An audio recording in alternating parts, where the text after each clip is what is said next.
I'm always remembering, how great it is to be in an NFL building when the players are back. The energy, just being around professionals who are trying to be the best version of themselves. It always impacts me every time they're back in the building. So excited to have them back here. Excited to get our fans back, coming together Saturday. Our night practice last year, which was one of my favorite events from last season. Our joint practices, our games. Just really excited to get everybody back together.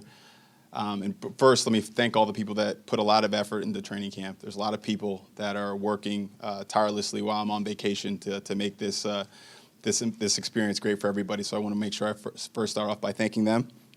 As we look forward to the 2023 version of the Vikings, I see this training camp as an opportunity for growth and development. We've got a lot of players taking on larger roles, and we've got veterans taking even bigger roles and obviously continuing to evolve in their own careers. So we're excited at the steps we've seen in the spring, the reps they've taken, the development, the really intentionality to how they've gone about their jobs to improve. And then some of these younger players trying to take that ability, those flashes, and turn them into consistency, because that's the difference between what they were and what they need to be going forward. I'm always really encouraged by looking at the group and seeing that we have a group full of passionate players who are love football, driven, and that's a credit to our scouts, our personnel, our inclusive coaching process as well.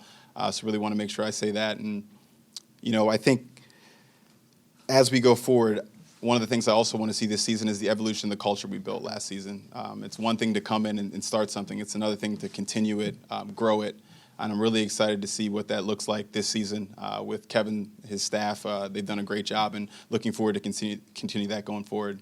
What did you see from Alexander Madison last year that made you confident that if you move on from Dalvin Cook, that he could take over that role? Yeah, Alex has been a really good player, not just last season, before that. I think when he had those times to come in when Dalvin hadn't played. But what he's really good at doing is, earning extra, we call it, kind of taking the play and getting more than what it's worth, being able to fall forward physically, make people miss the second level, things like that. Really good in the passing game, as you saw a little bit last season as well.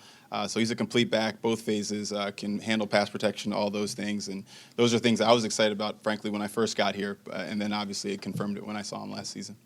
You have not extended the contract of Kirk Cousins. How comfortable are you going into the future, not having a quarterback, or is this just kind of a wait-and-see kind of thing?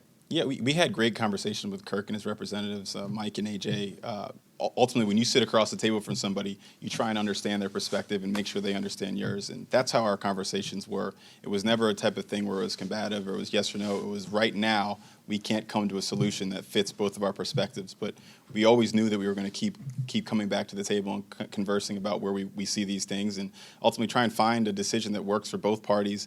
Again, always in that vision of trying to be one of those last teams standing. And if you can't do that, you shouldn't make decisions. But we're going to keep talking with those conversations as we go forward. Is there a plan there? Like, do you have certain plans that if Kirk comes back, if Kirk does not?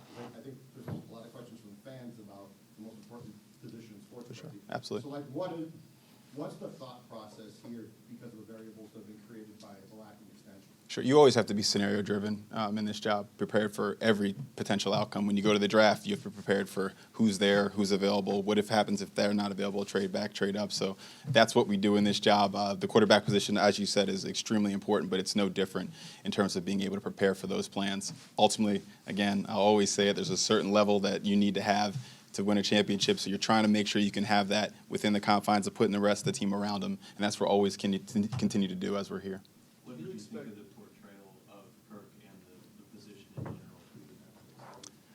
general? I've been around this game, not as long as so many, but a lot, and it's incredible. I've always had such a respect for those guys. I was around Jimmy G in San Francisco and Baker and Cleveland and other guys, and Kirk he's an exceptional player. The work I'm glad everybody got to see what he puts into the game, because I don't think that's something that gets, the common person really understands what he puts into it, what he puts his body through. And then just the general appreciation for that position. I remember, I think it was Jay Cutler years ago, said you're in this pocket, you're trying to do really complex decision making, and there is really large people chasing you, and you have to tell yourself that they're not. and that kind of that what that goes on in your head is just when you sit and think about that, that's kind of a crazy thing. So I have an appreciation for all those guys that play that position. At this job, though, it's it's a professional job, and it's every play. How many plays more can you make than the person you're playing against? And that's what we're always trying to get. I think people saw that in that series, how good all of them really were. You could see that's the really a takeaway that I think most people could see how good how close all the games were, how 1 third down makes you different than this game, or the ability to consistently get that third down over the course of a season. So really great show. I'm glad that everybody enjoyed it and saw what a great person Kirk is. Would characterize where things stand with Justin Jefferson in terms of talks about a new contract for him? Yeah, we're ongoing dialogue. I believe we'll speak with the representatives again soon. We just got back to training camp, right? So there's no rush per se in that regards. But look, Justin is when we got here, there's certain types of players you want around. Players who love football, are great at football, make their teammates better, just have that winning spirit. I'll never forget when I first talked to him. I first met him. He just talked about winning. And that's what all you want around. So when you identify players like that, you try and find solutions to keep them around. We will do that as best we can as we go forward. So that's not something.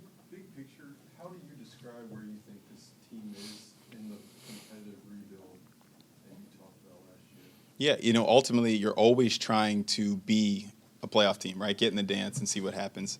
Year in and year out, that looks different. You can have a veteran-laden team where you're just trying to bet on the fact that everybody stays healthy. You could have a younger team where you have a lot of good probability potential, but a lot of things need to hit at once, and you need just to figure out where you are and kind of what you're rooting for. I believe we've done a lot to get ourselves in a position, but ultimately we focus on the 5 feet in front of our face, going out every day and trying to make sure that happens. We're going to be, new players at different positions, and we'll see what happens, but we're encouraged by what we've seen to this point, and I'm just going to focus on what I can control and what Kevin can control and what everybody in this great football operation can control, which is trying to get them better every day, and we'll see what happens at the end. How many words, Randy, about are you calling this a competitive rebuild, or is that not how you see it? I think it is a competitive rebuild in terms of how I viewed it when I got here, right? So if you look back at a 3-year time horizon, that's the plan we set. How do we shift from maybe where they were to getting to where we want to go, but still be good? Ultimately, when we made the playoffs, I'll never forget Kevin and I. That's our first time together, right? We make the playoffs and we look at each other like, man, yeah, we got to make this is too great, right? We got to put we want to be great every year and give ourselves a chance, and so that's kind of what it was. It was how do you shape shift while still winning, and ultimately that's a little riskier than tearing everything down and being bad for a while and coming back up. I know that, right? I could tell you the mathematical probability of doing it that way. And certainly that's a way that other teams may have chosen, but we didn't. That's not how we're trying to do it. We're trying to be good, figure out a way to be competitive, give yourselves many chances at it so that you can get one or more championships. That's what we believe in here, and we'll always try and pursue that.